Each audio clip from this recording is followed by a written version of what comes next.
As zebras, com suas listras preto e branco, deveriam se destacar bastante na paisagem, especialmente quando tentam se esconder na grama alta e seca da savana. É como um carro de polícia disfarçado em um desfile de moda em tons dourados. Você pode tentar disfarçar, mas sabemos que você está lá. Mas aqui está o truque. Quando o rebanho começa a se mover, as coisas mudam. Segundo o site Animal Planet, a visão aguçada dos predadores, como leões e hienas, pode pregar uma peça em seus cérebros de predadores. Em vez de verem um único animal isolado, eles enxergam uma massa confusa de listras em movimento. É como se a zebra se tornasse uma ilusão de ótica viva, misturando-se tão bem que até o mais esperto dos predadores precisa parar e pensar duas vezes. Espera, isso é um lanche ou uma alucinação? E é aí que está a magia das zebras. Suas listras funcionam como uma forma de camuflagem de movimento. Quando estão agrupadas, as listras de uma se fundem com as de outra, criando um efeito estroboscópico que confunde os predadores, fazendo-os ver não um animal, mas algo grande, massivo, que se move rapidamente. Imagine tentar pegar um hambúrguer que se transforma em um ônibus em movimento. Você não vai conseguir. É frustrante. Claro que essa ilusão que os predadores presenciam é a certa distância. Se chegarem muito perto por curiosidade, podem enxergar melhor e se aventurar a tentar pegar alguma. Mas acredite, meu amigo, isso é raro. Geralmente os felinos não se aproximam de algo tão grande em sua visão, que se movimenta na savana. O trotar de muitas zebras correndo pelo solo africano gera uma vibração que ajuda os predadores a se manterem afastados. Porém, sabemos que é fato que as zebras, mesmo as mais resistentes, não podem continuar se movendo para sempre. Elas precisam parar, pelo menos para dormir. E é aí que o jogo realmente começa para os predadores. Veja, ainda não significa que a caçada será fácil. Não pense que as zebras são ingênuas. Esses animais desenvolveram um sistema de segurança bastante sofisticado para suas pausas noturnas. Quando se reúnem em grandes números, as zebras se revezam para dormir e vigiar o ambiente. E como? Com sua excelente visão, que curiosamente não é comprometida no escuro, diferente de nós humanos que precisamos de luzes noturnas para tudo. Ao menor sinal de perigo, como um som estranho ou uma sombra suspeita, todo o rebanho pode se afastar rapidamente. Imagino como as zebras decidem quem fica de guarda. Será que tem algum tipo de rodízio ou um cronograma que respeitam? Bem, a verdade é que mesmo o sistema de segurança mais elaborado pode falhar. Às vezes, algum predador esperto consegue penetrar sorrateiramente na fortaleza das zebras. E não, isso não é uma metáfora boba, acontece mesmo. Mas as zebras não são do tipo que se rendem facilmente. Quando encurraladas, elas podem se tornar adversárias formidáveis, especialmente quando protegem seus filhotes. Com poderosos golpes de casco, ou seja, um bom e velho coice, podem causar danos consideráveis aos leões.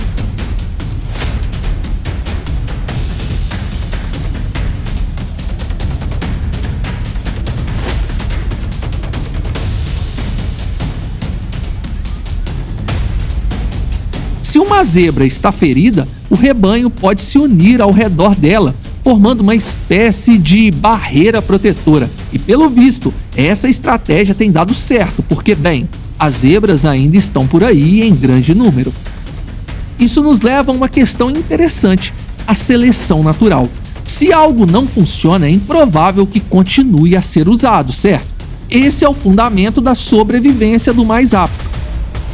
Antes que as criaturas desenvolvessem essas estratégias sofisticadas de defesa, a natureza já havia lhes dado a reação básica de luta ou fuga.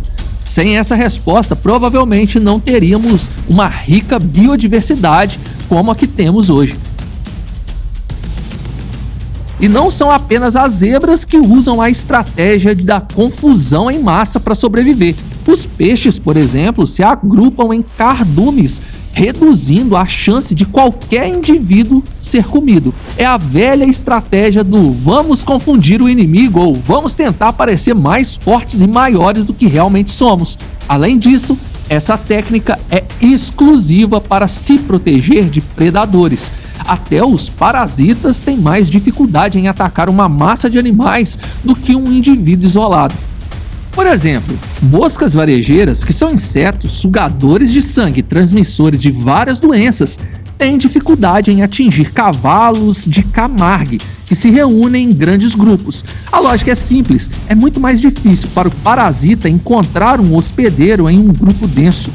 Agora, ser parte de um grupo grande não é uma garantia absoluta de segurança. Dentro de qualquer rebanho ou cardume, há lugares melhores para se estar. Perto do centro do grupo é geralmente mais seguro, enquanto estar na periferia é como estar na primeira fila de um show de fogos de artifício. Emocionante, mas perigoso. No centro, os animais têm menos chances de serem capturados por predadores. Claro, isso leva a uma espécie de corrida ao centro, o que ironicamente pode colocar os animais em risco por outros motivos, como o esgotamento de recursos. Essa competição interna para ocupar o lugar mais seguro é um tanto que egoísta. Mas, como sabemos, a natureza não é exatamente um exemplo de moralidade, né? Interessantemente, esse comportamento de rebanho também pode ter consequências evolutivas rápidas. Animais que vivem sob constante pressão de predadores tendem a evoluir mais rapidamente. Isso é uma vantagem adaptativa, embora a vida sob constante estresse não pareça muito agradável. Para entender melhor esse fenômeno, podemos observar animais que vivem em ambientes urbanos. As cidades representam um desafio totalmente diferente, forçando adaptações rápidas com maior tolerância ao calor e até mesmo ao ruído. Afinal, ser uma zebra tentando sobreviver na savana não é tão diferente de ser um peixe que precisa lidar com a poluição ou um rato enfrentando venenos cada vez mais potentes. Falando nisso, há um peixe chamado Fundulus heteroclitus que vive em estuários e portos, muitas vezes contaminados com produtos químicos que são mortais para a maioria dos peixes. Este peixe, no entanto, evolui para tolerar níveis de poluição que seriam impensáveis para os seus ancestrais. E o mais surpreendente? Isso aconteceu em apenas 10 a 15 anos. Essa rápida adaptação é uma clara evidência de que a pressão ambiental pode acelerar o processo evolutivo. Afinal, qual de nós não quer sobreviver, não é mesmo? Um peixe com um nome esquisito pode não ser o melhor exemplo da evolução rápida. Mas que tal os ratos? Sim, esses pequenos sobreviventes urbanos que nos fazem perder o sono. Já se perguntou por que são tão difíceis de eliminar? Bem, prepare-se para uma revelação. Os ratos têm um sistema imunológico de dar inveja a qualquer super-herói. Até os anos de 1950, o mundo combatia esses roedores com venenos comuns. Adivinhe? Funcionava. Até que parou de funcionar. Os ratos começaram a desenvolver resistência aos venenos, como se estivessem participando de um reality show de sobrevivência. Os cientistas então lançaram novos venenos, mas os ratos, com sua inteligência adaptativa, apenas ergueram uma sobrancelha coletiva e seguiram em frente. Foi assim que surgiram os super-ratos, ou as super-ratazanas, um nome que parece saído de um filme de ficção científica, mas é bem real. Esses roedores se tornaram tão resistentes que até 75% dos ratos no Reino Unido agora possuem imunidade a vários venenos. Pense nisso, uma legião de ratos com superpoderes de resistência química. Pode não demorar muito até que nos deparemos com essas criaturas nas nossas próprias casas. E honestamente, é um alívio que eles não sejam gigantes com super força, porque além de tudo, os ratos são inteligentes. Eles sabem que mesmo a comida mais deliciosa pode ser uma armadilha mortal. Então, o que eles fazem? Provam um pouquinho de cada vez como se estivessem em uma degustação gourmet. Esse pão tem um gosto estranho. Será que é veneno? Acho que sim. Melhor deixar pra lá. A questão é, nós mesmos transformamos os ratos em super soldados ou eles teriam evoluído para se tornarem essas criaturas resilientes de qualquer forma? É uma questão complexa. Mas nossa contribuição não foi pequena. Ratos são nossos vizinhos há milênios. Algumas espécies vivem conosco há mais de 4.000 anos. Isso lhes deu bastante tempo para se acostumarem à nossa guerra constante contra eles. De fato, a relação entre humanos e ratos é um exemplo clássico de coevolução. Quanto mais métodos inventamos para nos livrarmos deles, mais eles se adaptam, aprendem e sobrevivem. É como uma corrida armamentista biológica. Nós inventamos novas formas de combate, eles encontram novas maneiras de escapar. Esse cenário também não se limita aos ratos. Muitos animais urbanos estão em uma constante corrida de adaptação. Pense nos pombos, nas baratas e até nos nossos adoráveis animais de estimação. Todos estão evoluindo, adaptando-se às condições que criamos. Em cidades, as condições são muito diferentes do ambiente natural. Há barulhos, poluição, luzes 24 horas por dia e temperaturas extremas. Os animais que vivem nessas condições não têm escolha a não ser se adaptarem ou desaparecerem. E adivinha? Eles se adaptam. A ciência já demonstrou que animais urbanos tendem a desenvolver mais tolerância ao calor.